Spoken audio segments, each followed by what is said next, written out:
The Jets open up their season on Monday night out west against the Niners as they look to start the 2024 season off with a victory.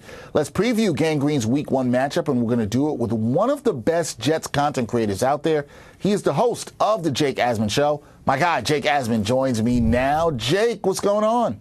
Dex, always a pleasure to join you. We got Jets football coming up. I mean, it's all happening. I can't wait. Yeah, I know you're excited. This is your time right now. Season is about to kick off. I know you're ready. And Jake, the team, they're ready to go. But Haason Reddick, who the Jets traded for this offseason, he's still not ready to go as he attempts to sort out a contract dispute with the team. So I got to ask you this. With this situation between Reddick and the Jets being unresolved, do you view it as a distraction heading into the season opener? You know, I don't think the players or really the coaches are distracted by it because it's a very unique holdout if you think about it. Haason Reddick has never actually played a game for the Jets. He's never been at a practice as a Jet. He's never even lifted a weight as a Jet. So it's not like his teammates know him. You know, you had C.J. Mosley come out earlier this summer and say, yeah, I haven't spoken to him. I look forward to meeting him when he gets here. You know, even Aaron Rodgers has said he just texted with him after he initially joined the team via the trade, and that was really it. So it's not like these guys know him.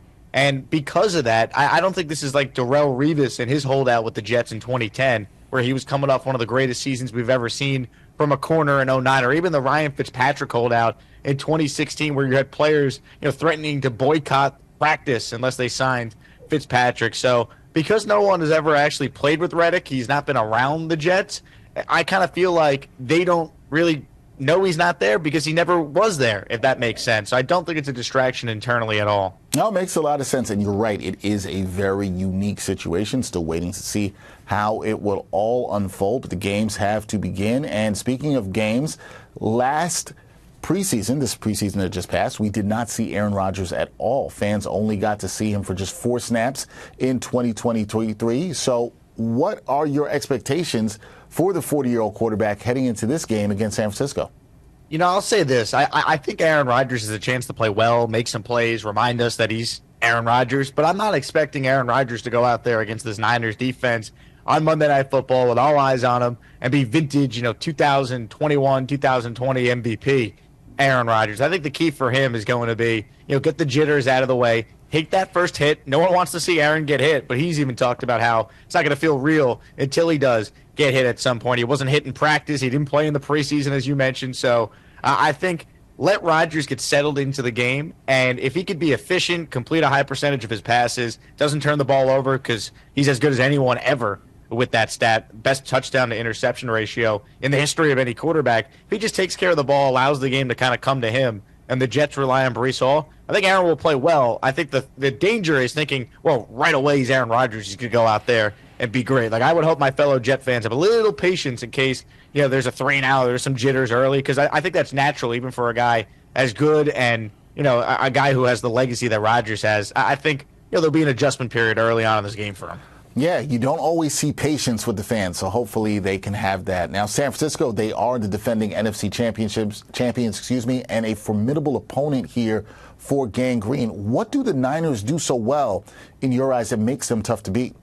Yeah, I mean, well, what do they do well? I mean, talent-wise, they're as talented, I think, as any team in the NFL. They run the ball incredibly well with Christian McCaffrey. He's such a weapon out of the backfield that I think he opens things up for guys like Brandon Ayuk, who they just paid, Deebo Samuel, who's been an all-pro level player, George Kittle, who's one of the better tight ends still in the league. So you combine the offensive weapons they have and a quarterback in Brock Purdy, who I think is underrated. I think he is a solid player. I don't know if he's a top 5 guy, and we could debate that until the cows come home, but I think he's a quarterback you clearly can win with. They were in the Super Bowl, as everyone knows, last year. So that's just their offense. Then defensively, they have really good players in all 3 levels. On the defensive line, one of the best fronts in the league, led by a guy who's won Defensive Player of the Year in Nick Bosa. I mean, Robert Saleh knows a thing or two about Fred Warner. He was there in the Bay Area when they drafted him and was instrumental in that pick. Warner's arguably the best linebacker in the NFL. And then, Charvarius Ward, he talks a lot of trash, but he's a good corner. So you have really good players in all 3 levels. They're well coached with Kyle Shanahan, of course. So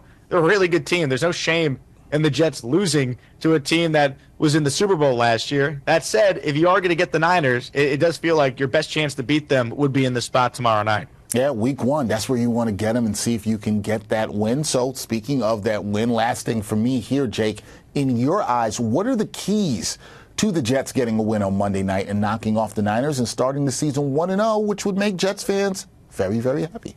Yeah, no doubt. A lot of people will point to the turnover margin, right? I'll win the turnover battle. And, of course, that's important. But I think it goes a little deeper than that. I think for the Jets, you want to win the time of possession, right? You want a lot of Breece Hall in this game. When you look at Aaron Rodgers, his 2 MVP years, most recently with Green Bay, 2020, 2021, they led the NFL in time of possession. So I think long, sustained drives for the Jet offense allow the Jet defense to actually get some rest in a game for once. That will help allow them to close out these games when they can really rush the passer, and teams can't try and run the clock out on the Jets. They got to actually throw against Sauce Gardner, DJ Reed, and Michael Carter. So I think if the Jets rely on a lot of Breece Hall, he is a guy who could be the bell cow in this one tomorrow. Move the chains, long sustained drives, win that time of possession. I think they're going to be in position to win. I think this is a tight game either way. Jets have to feel really confident with their kicker, Greg Zerline, if it comes down to that. So, if the Jets take care of the ball and dominate the time of possession, I think they're going to have a great chance to win. I think they might have the best player on the field in this game tomorrow in Breece Hall. McCaffrey's a little banged up right now, so they got a chance, Dexter. They really do. I think the Jets have a better chance than probably most people nationally think to win this game tomorrow. All right, those are some really good keys surrounding the Jets. Can we get a prediction out of you, Jake? Are you predicting the Jets to win on Monday night? Yeah, you know what? They call it a homer pick. Why not? But I'm all in because I have no reason not to be. I think the Jets find a way to win at 23-20. I think it's a game either way that comes down to maybe a play or two. I think it's going to be tight. The betting line has moved down to 3.5. It opened close to 6. So, there's money coming in on the Jets. I think the more people that actually take the time to look at this roster, they go, it's almost like if we remove Jets from the helmet, they're one of the more talented teams in the NFL. That's how you have to look at it. And tomorrow we'll get a chance to see the Jets' talent against maybe the most talented team in football in San Fran. All right, we're going to see what that Jets talent is made of on Monday night as they take on the Niners. Jake Asman, he's going to be watching. He is the host of the Jake Asman Show. Check that out. Tremendous job with that. Also doing coverage and content on the Jets. Jake, always a pleasure when I get to talk some football with you, especially the Jets. We'll have our eye on the Monday night game. You enjoyed that. Thanks, Dexter. Can't wait. And, you're invited to the watch party, T-Squared Social. That's right. Monday football. Let's go, baby. That's right. I'm going to try to pull up and come through and enjoy, hopefully, a Jets victory with you. See you then, my friend. Thank you. You got it. Thanks.